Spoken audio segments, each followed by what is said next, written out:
মানুষের সকল স্বপ্ন পূরণ হয় না।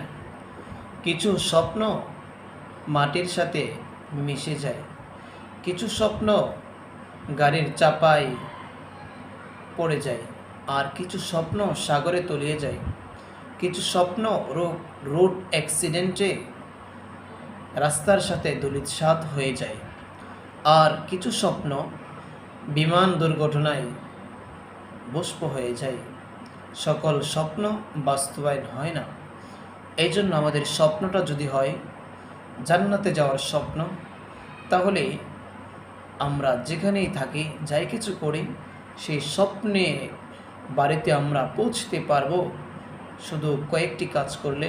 আর তা হচ্ছে আল্লাহ তাআলা আমাদেরকে যেই বিধি বিধান দিয়েছেন সেগুলো যদি আমরা পরিপূর্ণভাবে পালন করি, আল্লাহ তাআলাকে মানি, আল্লাহ তাআলাকে বিশ্বাস করি, রসুল সাল্লাল্লাহু আলাইহি ওয়াসাল্লাম আমাদেরকে যে থিওরি দিয়েছে, যেই থিওরি আমাদের জন্য রেখে গিয়েছে, সেই থিওরি অনুযায়ী আমরা দুনিয়ার জীবন যাপন করি, তাহলে দুনিয়ার জীবন আমাদের জন্য সহজ হয়ে যাবে এবং পরকালটাও আমাদের জন্য খুব সহজ হবে।